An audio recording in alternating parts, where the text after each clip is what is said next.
Grande homem de Deus. A graça e paz, igreja, amém?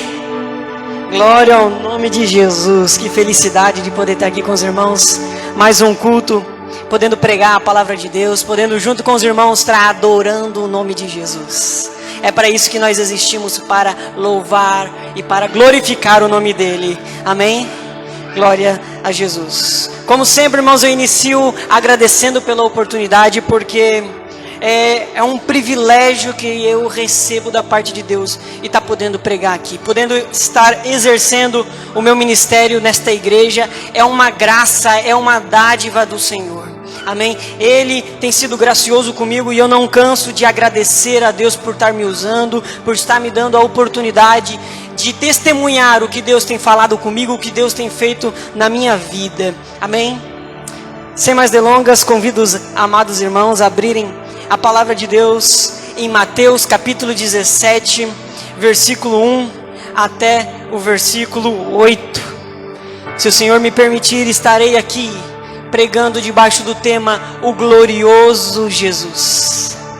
É um tema que tem ardido no meu coração, que nesse ano de 2022 nós venhamos enxergar Jesus como Ele de fato é. Deus Todo-Poderoso, glorioso, aquele que tem toda a autoridade. Nós não podemos ter uma visão limitada acerca de Jesus. Ele é glorioso. Como diz Colossenses, nele habita toda a plenitude da divindade. Ele é Deus, não é um mero profeta. E nós temos que ver Ele como Ele de fato é, para que então isso venha trazer um efeito em nossas vidas, para que nós venhamos viver de modo coerente com isso. Amém? Convido então Mateus capítulo 17, 1 até o 8, a famosa passagem do Monte da Transfiguração. Eu estarei lendo com os irmãos nesse momento. Diz assim a palavra do eterno Deus: 6 dias depois, tomou Jesus consigo a Pedro e aos irmãos Tiago e João, e os levou em particular a um alto monte, e foi transfigurado diante dele.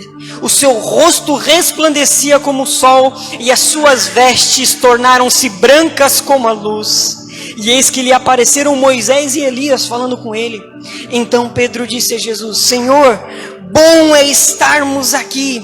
Se queres, farei aqui 3 tendas. Uma será tua, outra para Moisés e outra para Elias. Falava ele ainda quando uma nuvem luminosa os envolveu. E eis vindo da nuvem uma voz que dizia: Este é o meu filho amado, em quem me comprazo, a ele ouvi. Ouvindo-a, os discípulos caíram de bruços, tomados de grande medo. E aproximando-se deles, tocou-lhe Jesus, dizendo: Erguei-vos e não temais. Então eles, levantando os olhos, a ninguém viram, senão Jesus.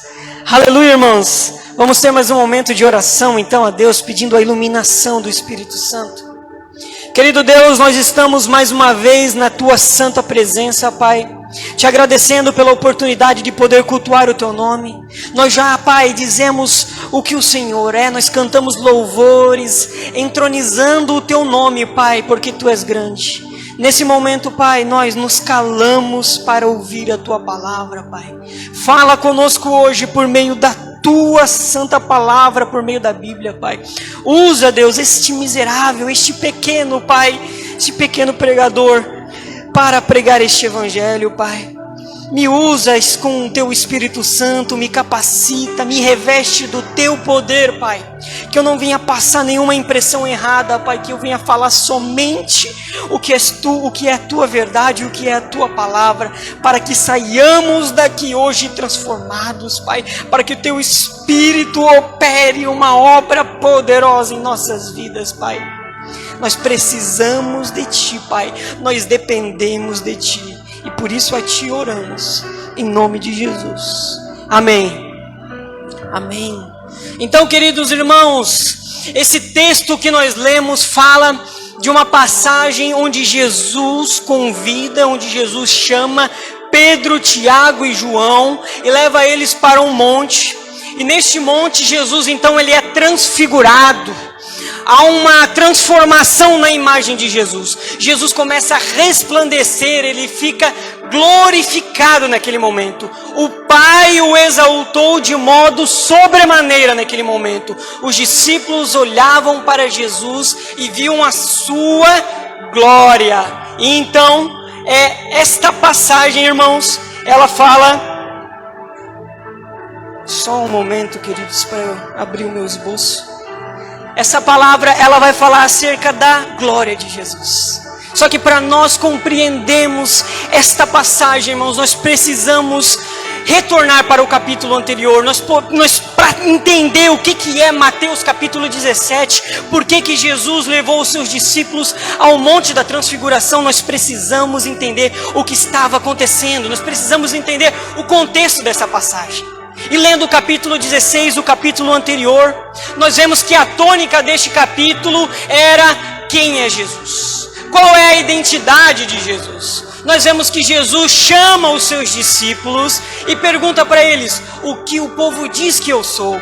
É o que nós vemos isso lá em Mateus capítulo 16, versículo 13 e versículo 14. Eu peço que os irmãos, por gentileza, mantenham as Bíblias abertas. Nós vamos estar passando pelo capítulo 16 até chegar no capítulo 17 e meditando, se o Senhor nos permitir, no capítulo 17. Então o Senhor pergunta no capítulo 16 quem o povo dizia que ele era. Ali no versículo 13 e no versículo 14 ele vai dizer: indo para os lados de Cesareia de Filipe, perguntou aos seus discípulos: quem diz o povo ser o Filho do Homem?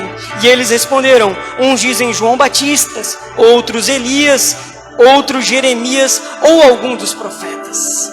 E nesta mensagem, nessa passagem, nós vemos, irmãos, que embora o povo considerasse Jesus em boa estima, porque eles comparam Jesus com notáveis homens de Deus, com grandes profetas, diz que Jesus era como João Batista, que Jesus era como Elias ou como alguns de outros profetas. Eles viam Jesus como um bom homem. Só que isso soa muito ofensivo para Jesus, porque Jesus é muito maior que isso, porque Jesus é muito maior que João Batista, Jesus é muito maior do que Elias. Veja, Jesus, ele fez coisas que ninguém havia feito antes, em uma extensão que nenhum profeta havia feito. Ele havia curado os enfermos, ele havia ressuscitado os mortos. A glória do seu ministério era muito maior do que qualquer desses outros homens. Embora o povo, ele fala de Jesus,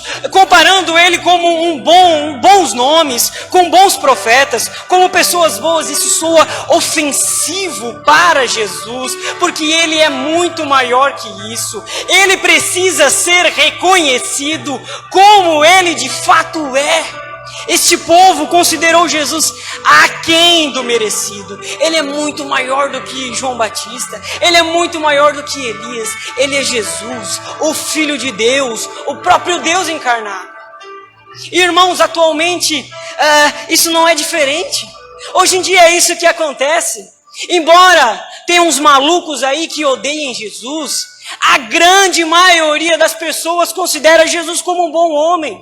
Tu vai aí fora e pergunta para as pessoas quem é Jesus. Eles vão dizer: ele é um grande filósofo, ele é um grande mestre da lei, ele é um grande mestre que ensinava o amor ao próximo. Ele era sábio, ele era inteligente, ele era além do seu tempo. Mas, irmãos, isso é ofensivo para Jesus, porque ele é muito maior do que isso. Nós não desfrutaremos da salvação que está disponível em Jesus Cristo se nós não o reconhecermos como ele de fato é. Paulo em Romanos capítulo 10, verso 9, ele vai dizer: se com tua boca confessares Jesus Cristo como Senhor, serás salvo.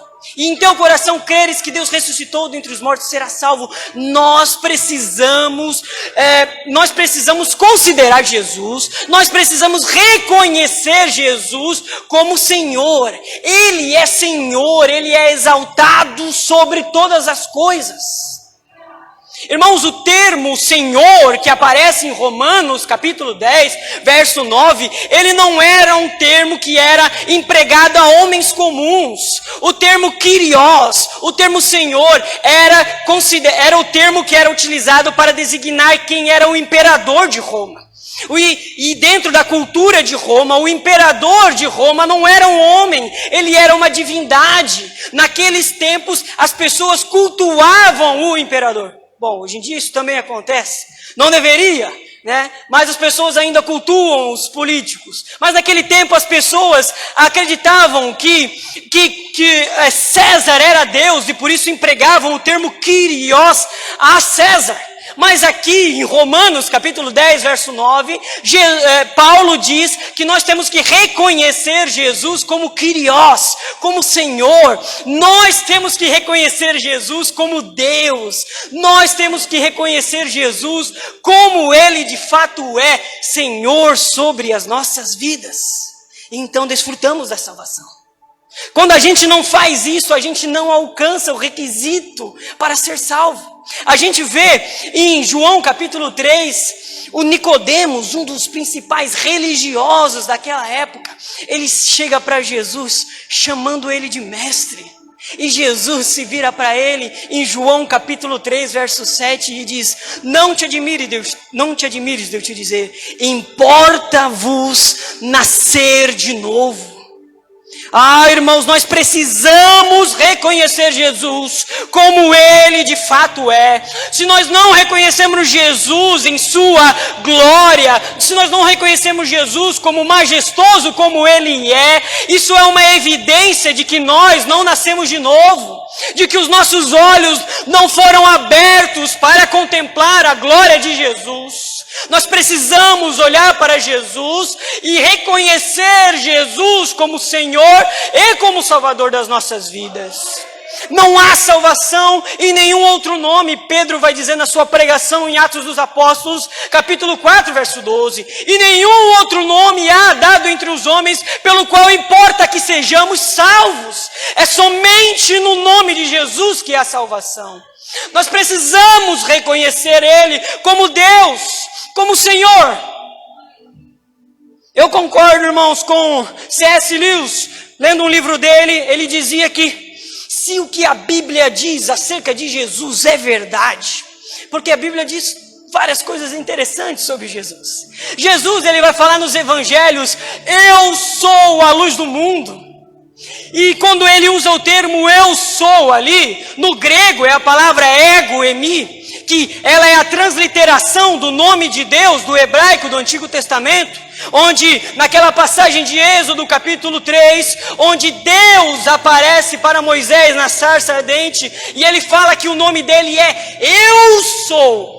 Então Jesus nos evangelhos, ele se apresenta como o próprio Deus. Ele coloca para si o termo que era para designar Deus no Antigo Testamento. Ele diz: eu sou a luz do mundo. Ele diz uma palavra que era impronunciável naquela época.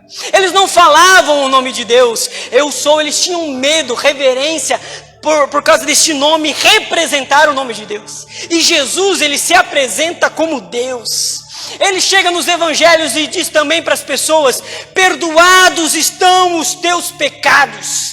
E sabemos que somente Deus pode perdoar pecados. Isso é o que os próprios fariseus falam quando Jesus fala isso. Como você diz, perdoados estão os teus pecados, você por acaso é Deus?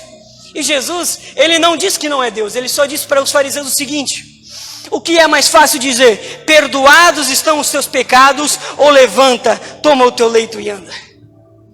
Então, se o que a Bíblia fala acerca de Jesus é verdade, a gente só tem 3 opções acerca de Jesus. Só temos 3 opções. Porque se ele se achava que era Deus e não era, se apresentava achando que era Deus e não era, então Jesus é louco. Porque se ele achava que era Deus e não era, ele é um lunático, ele é louco. Agora, se ele sabia que não era Deus, e mesmo assim se apresentava como Deus, então ele é um mentiroso. Então o que ele diz não é verdade e ele não deve ser levado a sério. Mas agora, se o que ele diz sobre ser Deus é verdade, então hoje nós precisamos dar uma resposta para ele. Nós precisamos reconhecer ele como Deus, e se as palavras dele, o que ele diz, são verdades por ele ser Deus, então a nossa vida tem que ser diferente. Nós temos que sair da apatia, nós não podemos mais continuar vivendo como estamos vivendo. Se nós viemos neste culto e cantamos que Jesus é Deus, nós não podemos ignorar as suas palavras. Nós temos que dar uma resposta a ele. Quem é Jesus para você? Ele é um louco? Ele é um mentiroso? Ou ele é Deus? Bom, e é isso que Mateus capítulo 16 continua dizendo. Continua dizendo isso, que a compreensão de quem é Jesus deve nos guiar. Depois de Jesus ter perguntado aos seus discípulos o que o povo diz acerca dele, ele, insatisfeito com a resposta que ele recebeu da parte do povo, ele pergunta então para os seus discípulos. Observe comigo aí, por gentileza, Mateus capítulo 16, verso 15 até o verso 16. Jesus agora vai fazer a mesma pergunta aos seus discípulos. Mas vós, continuou ele, quem dizeis que eu sou? Respondendo Simão Pedro, disse, tu és o Cristo, o Filho do Deus vivo. Amém? Então Jesus faz a pergunta aos seus discípulos, e Pedro, como apóstolo, líder que era, representando todo o colégio apostólico, ele diz, tu és o Cristo, o Filho do Deus vivo. A resposta de Pedro estava correta. Jesus, ele não é como João Batista. Jesus não é como Elias. Jesus é o próprio Deus. Só que, irmãos, o que o contexto nos mostra aqui é que essa declaração de Pedro não carregava o devido valor espiritual, porque essas palavras de Pedro não correspondiam à realidade da sua fé. Ele afirmava com a boca que Jesus é o Cristo, o Filho do Deus vivo. Ou seja, ele considerava que Jesus era Deus. E mesmo assim, considerando que Jesus era Deus, ele vivia como se o que Jesus dissesse não fosse proveniente da boca do próprio Deus. Embora Jesus apresentasse seu plano para Pedro, Pedro não achava que o plano de Jesus era o melhor a ser feito. Ele achava que o plano dele era melhor. Observe comigo ali, irmãos, versículo 21 ao 23, onde Jesus ele vai apresentar o seu plano. E Pedro vai contestar. Olha só, Mateus 16, 21 ao 23. Deste tempo, começou Jesus a mostrar aos seus discípulos que era necessário seguir para Jerusalém e sofrer muitas coisas dos anciãos, dos principais sacerdotes e dos escribas, ser morto e ressuscitado no terceiro dia. E Pedro, chamando-o à parte, começou a reprová-lo, dizendo, tem compaixão de ti, Senhor, isso de modo algum te acontecerá. Mas Jesus, voltando-se, disse a Pedro, arreda, Satanás, tu és para mim pedra de tropeço, porque não cogita das coisas de Deus, e sim das coisas dos homens. Ora, se Jesus, como Pedro havia dito, era Deus, tendo portanto toda a ciência e tendo toda a sabedoria, o que ele disse era verdade, o que ele disse deveria ser seguido. Mas Pedro não concorda com isso. Mas Pedro tem um plano melhor para Jesus, um plano que não tinha morrer na cruz. Jesus disse que era melhor ir para Jerusalém e morrer na cruz em nosso lugar, mas Pedro não achava esse plano maravilhoso. Ele tinha um plano melhor para nós. Ainda bem que Jesus, ele não é guiado pela agenda humana, e sim pela vontade de Deus. Eu lembro lá de Mateus capítulo 27, versículo 40, onde quando Jesus está lá na cruz e os homens continuam a tentar mudar os planos dele, eles dizem, Tu salvou os outros e não pode salvar a tu mesmo? Tu que destrói os templos e em 3 dias o reedifica? Se és mesmo filho de Deus, desce da cruz e creremos em você. Mas se Jesus tivesse descido na cruz, nós desceríamos ao inferno. Se Jesus não tivesse morrido na cruz, aquela cruz deveria ter nós lá pendurada. Ainda bem que Jesus, ele não segue os planos humanos, mas ele vive para fazer a vontade de Deus. Mas o ponto aqui é, Pedro, ele afirmava com a boca que Jesus era o Cristo, o Filho do Deus vivo, mas vivia de maneira completamente diferente. Não era uma declaração verdadeira. Ele proclamava a divindade de Jesus, mas vivia como se Jesus não fosse Deus. A prática não era diferente. Da mesma forma hoje, irmãos, nós precisamos nos submeter à vontade de Deus. Nós que aqui nos reunimos neste culto para cultuar a Deus, porque nós cremos que Jesus é Deus, por isso nós nos reunimos aqui para o adorar, por isso nós nos reunimos aqui para cantar louvores em honra a esse Deus. Mas se nós com as nossas bocas proclamamos a divindade de Jesus, nós temos que levar a sua palavra a sério. Nós temos que viver como se o que a Bíblia dissesse fosse verdade, porque é verdade. Nós temos que pautar a nossa vida de acordo com os padrões revelados na palavra de Deus. Nós não podemos viver para realizar os nossos próprios sonhos. Os planos do Senhor são melhores do que os nossos, irmãos. A nossa vida deve ser pautada pela palavra de Deus. Irmãos, Isaías 55, versículo 8 ao 9 vai dizer: porque os meus pensamentos não são os vossos pensamentos, nem os vossos caminhos os meus caminhos, diz o Senhor. Porque assim como os céus são mais altos do que a terra, assim os meus caminhos são mais altos do que os vossos caminhos, e os meus pensamentos mais altos do que os vossos pensamentos. Nós temos que ser guiados pela palavra de Deus, porque a vontade de Deus é melhor do que a nossa própria vontade. Não viva guiado pela carne, não viva guiado pelos prazeres mundanos, não viva guiado pelo plano que o mundo oferece. Este caminho leva a dor, leva a sofrimento, leva à destruição. Seja pautado pela palavra de Deus, porque os planos deles são maiores do que os nossos, irmãos. É por isso que nós precisamos meditar na sua palavra. Como é que nós vamos conhecer o caminho do Senhor? Como é que nós vamos conhecer qual que é o plano do Senhor para nós, se nós não temos intimidade com a sua palavra? Nós precisamos, irmãos, disso.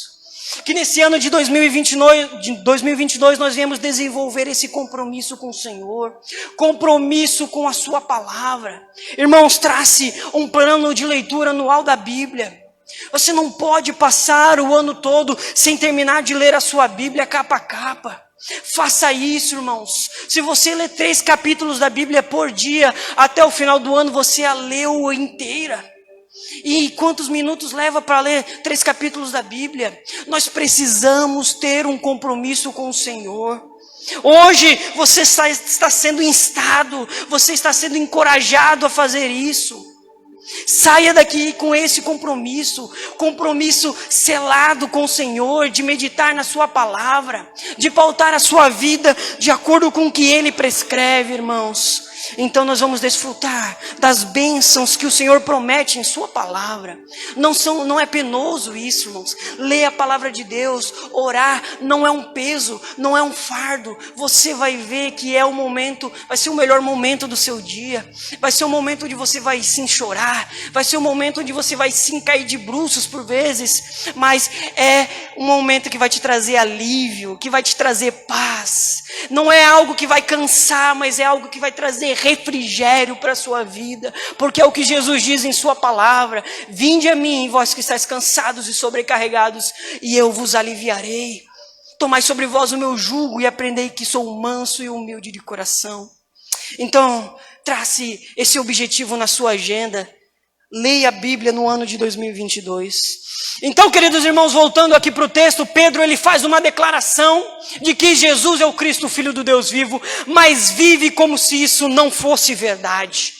Mas Jesus, ele amava os seus discípulos, mas Jesus, ele se importava com eles, embora eles errassem reiteradas vezes, Jesus tinha um compromisso com eles. Por isso o capítulo 16 termina e o capítulo 17 se inicia com Jesus levando os seus discípulos para o monte da transfiguração.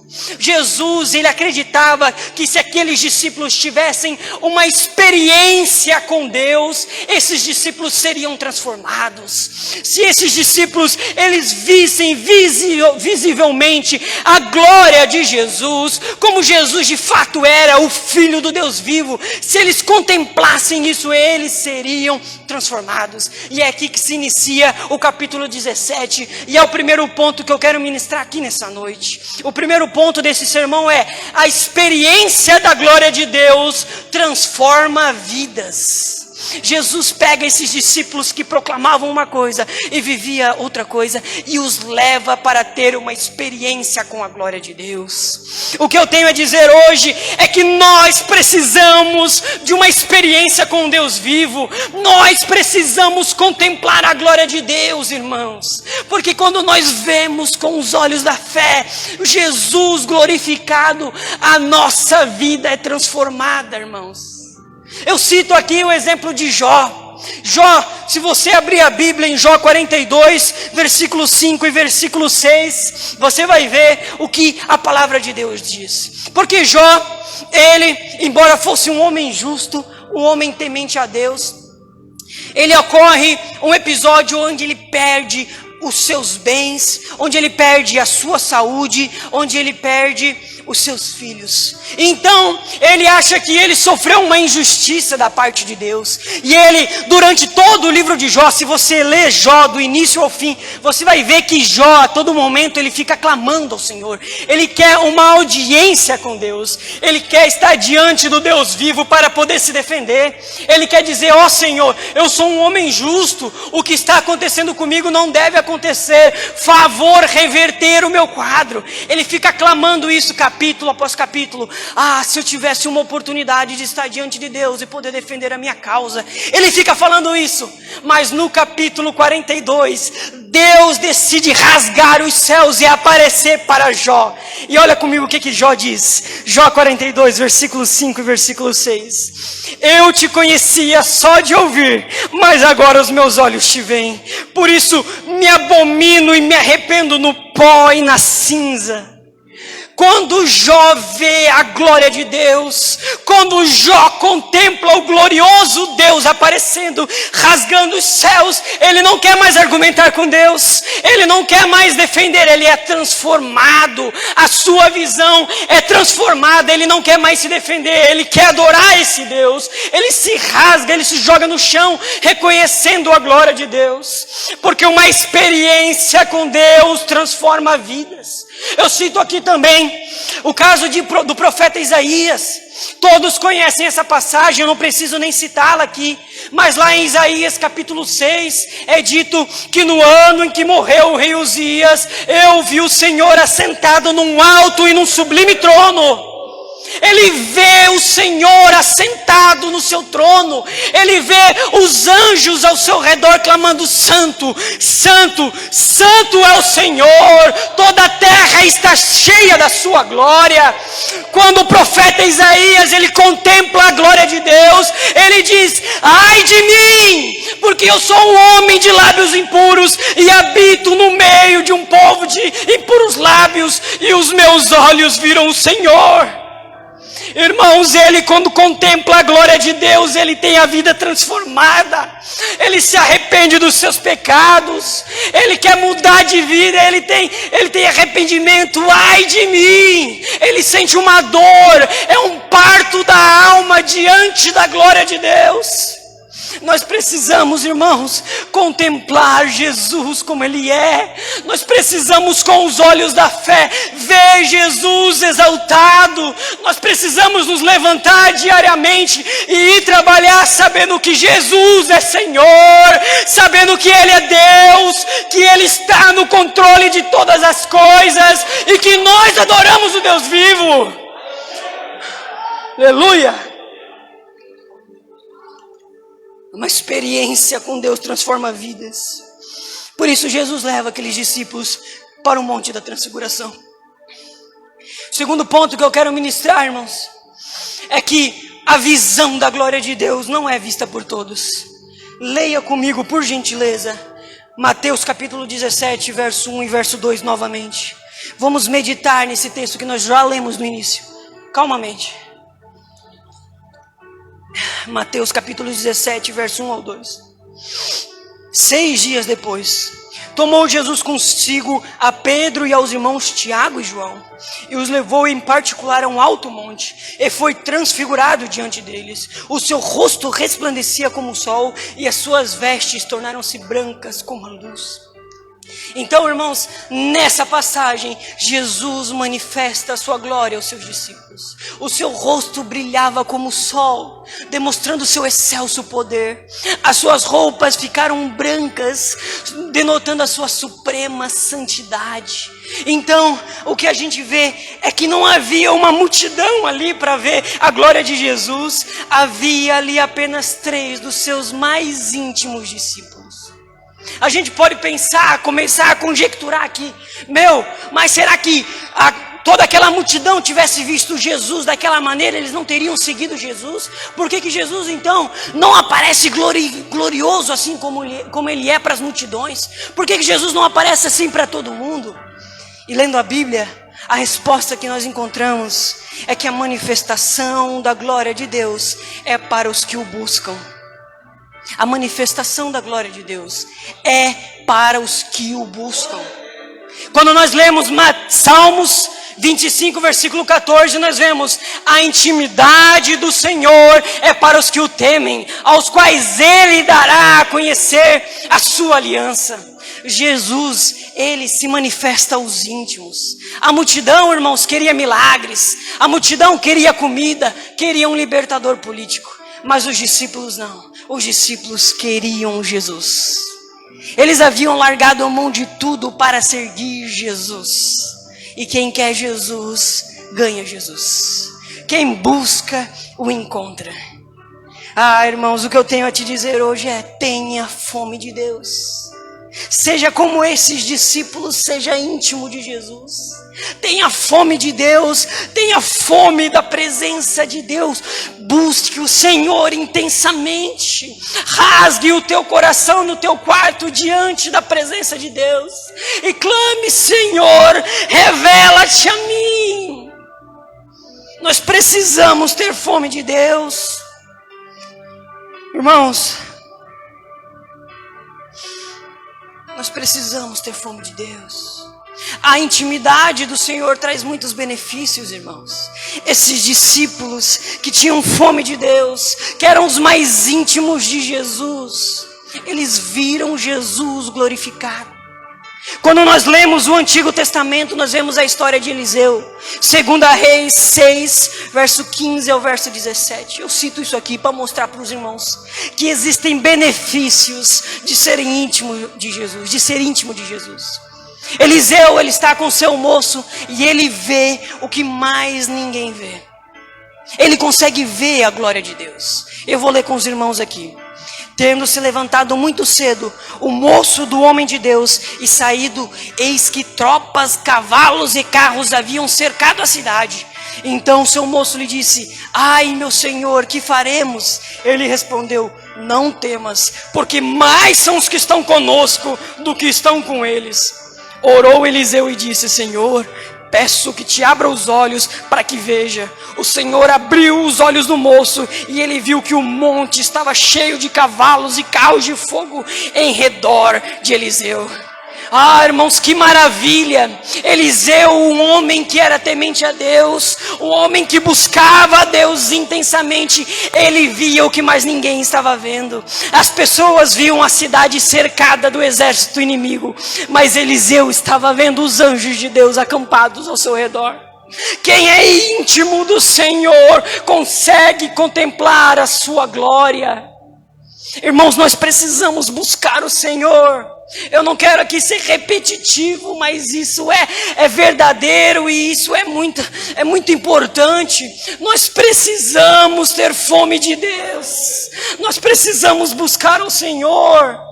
Hebreus capítulo 11, versículo 6 vai dizer: de fato, sem fé é impossível agradar a Deus, porquanto é necessário que aquele que se aproxima de Deus creia que Ele existe e que Ele é galardoador do que os buscam.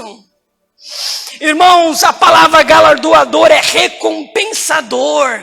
O Senhor recompensa aqueles que o buscam. Está na hora de nós começarmos a buscar o Senhor intensamente, irmãos. Nós precisamos rasgar o nosso coração diante de Deus, e Ele vai se revelar a nós. Aleluia, glorifique a Deus, irmãos. Por favor, não me deixe sozinho aqui. Não me deixe sozinho aqui, irmãos, por favor. Responda com fé essa mensagem. Eu já estou terminando, irmão, mas é importante.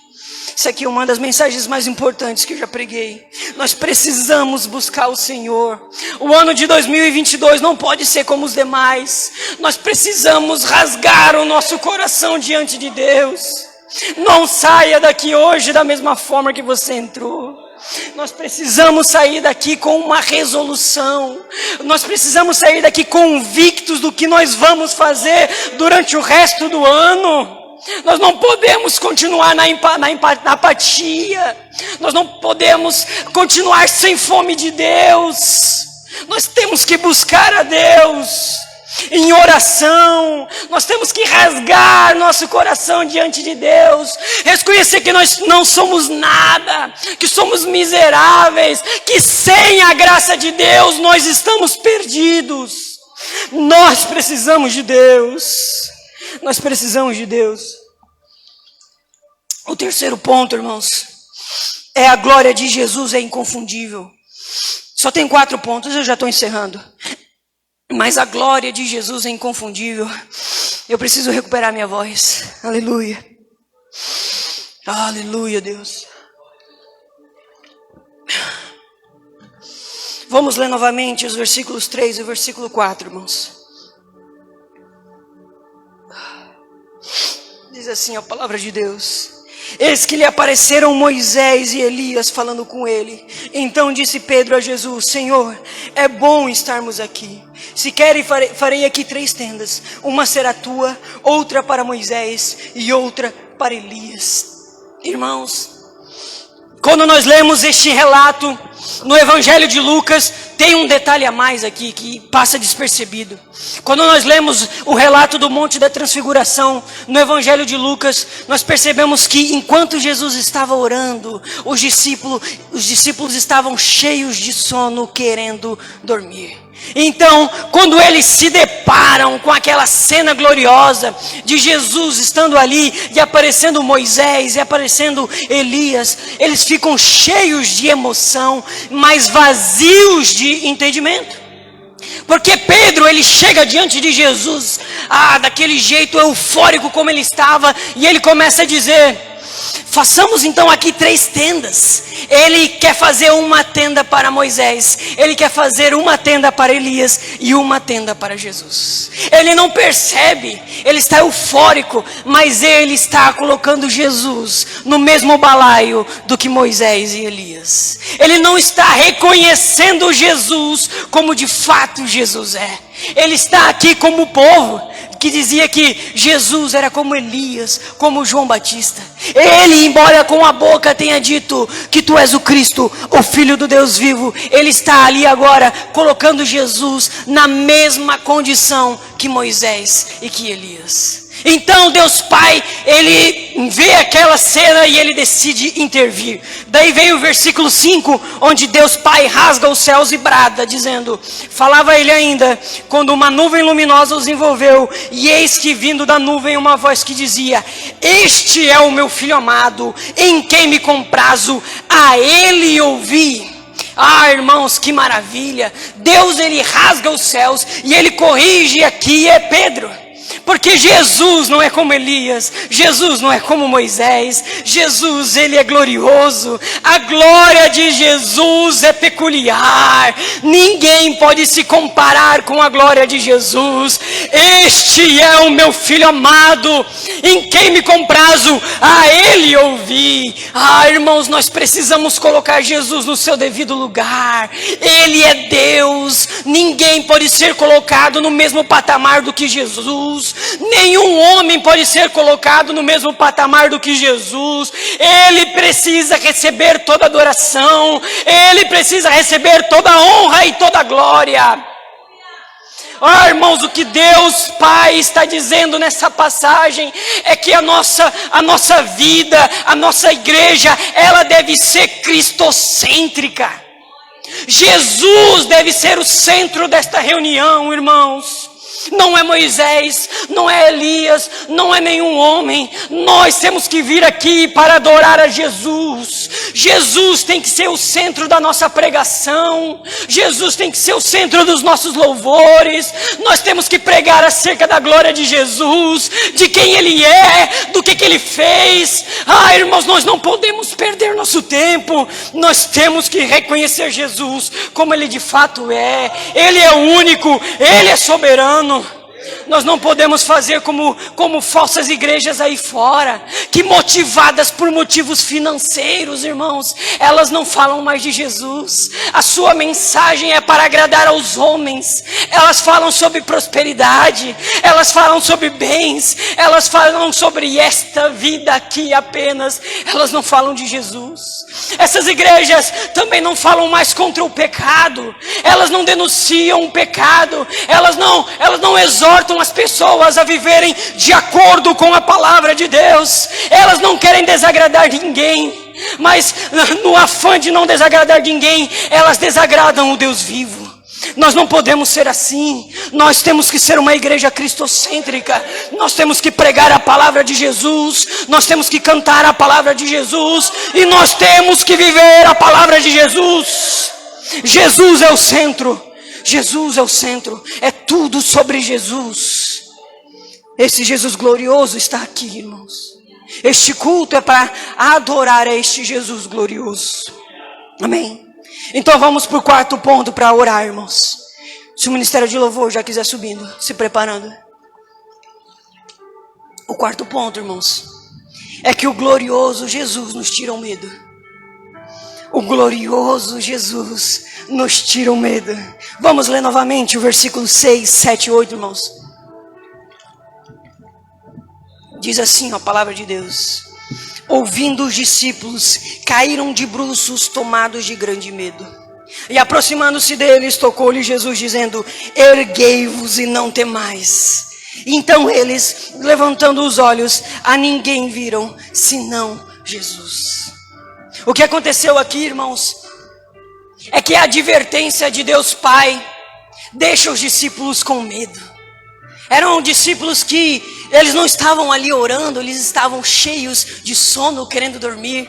Então por isso eles se assustaram com Deus, com a exortação que eles receberam da parte de Deus.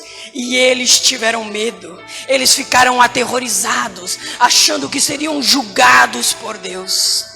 Eles acharam que o chão ali ia se romper e Deus iria os lançar ao inferno por conta dos seus pecados. Eles achavam que a ira daquele Deus poderoso que bradava dos céus cairia sobre eles e eles seriam consumidos. Eles estavam com medo de Deus. Mas então eles se jogam no chão não para adorar, mas eles se jogam no chão tremendo de medo. Então eles levantam os olhos e eles não veem ninguém a não ser Jesus. Moisés e Elias já não estavam mais ali quando eles estavam com medo. Sabe por quê, irmãos? Moisés aqui representa a lei e Elias representa os profetas. Acerca do medo de Deus, acerca do medo do juízo de Deus, Moisés e Elias, a lei e os profetas não podem fazer nada. Eles não podem fazer nada. A lei não pode nos salvar. A lei não pode afastar de nós a ira de Deus. A lei, ela só revela o pecado. Ela não apresenta um salvador. Ela diz, aquele que pecar, a alma que pecar morrerá. Por isso que quando aqueles homens estão com medo de Deus, com medo do juízo de Deus, Moisés e Elias não estão mais ali. Eles não podem salvar. A lei, o esforço humano, os nossos méritos não podem nos salvar. Mas eles abrem os olhos e eles veem Jesus. Acerca do medo de Deus, acerca do medo do juízo de Deus, o único que pode nos salvar é Jesus. É Jesus, porque Ele decidiu largar os céus e vir aqui na terra. Ele foi homem o suficiente para viver uma vida santa e enfrentar a ira de Deus. Jesus foi homem o suficiente para ser apregado na cruz e beber todo o cálice da ira de Deus. É por isso que ele pode se virar para os seus discípulos e falar, não temam. Não tenham medo da ira de Deus. Essa ira quem vai beber sou eu. É o que Jesus falou. A ira que estava reservada contra o meu pecado e contra o seu pecado caiu sobre Jesus.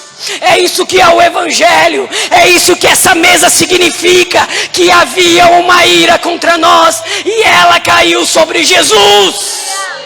É por isso que hoje ele vira para você e diga, não temas, filho meu, não tenha medo, confie que o sacrifício de Jesus te garante a vida eterna. Confia que o sacrifício dele é eficaz para te salvar. Os teus méritos não podem, mas o sangue bendito de Jesus pode te salvar. Nós precisamos confiar nesse Deus. Nós precisamos entregar nossa vida a esse Deus. Ele é suficiente. Não temas, meu irmão. Não tenha medo. Não tenha medo, a tua vida está na mão de Deus. Não tenha medo, o teu emprego está nas mãos de Deus. Não tenha medo, a tua saúde está nas mãos de Deus. Ele cuida de você. Não precisa ter medo. Confia hoje em Jesus. Se coloque de pé, vamos orar, irmãos.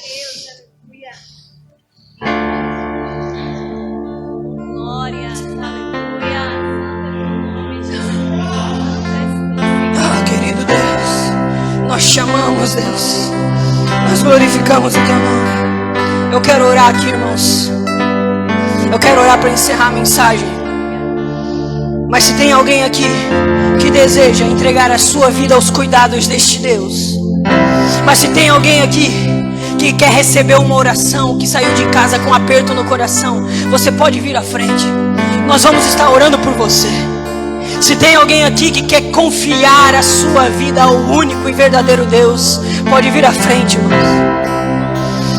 A oportunidade é hoje, é aqui, é agora. Deus te ama e morreu por você na cruz do Calvário. Tome hoje uma decisão. Quem é Jesus para você? Quem é Jesus? Responda hoje. Essa resposta deve te motivar a tomar uma ação. Amém? Nós vamos orar neste momento. Querido Deus, nós te agradecemos por esta palavra, Pai. Pedimos que o Senhor acele nosso coração, que nós saiamos daqui transformados, Pai. Que nós saímos daqui amando o glorioso Jesus que nos tira o medo. Que nós saíamos daqui confiando que esse soberano Deus governa nossas vidas, Pai. Não nos deixa sair da mesma forma que entramos. Continua nos tocando, Pai, hoje e sempre, em nome de Jesus. Amém.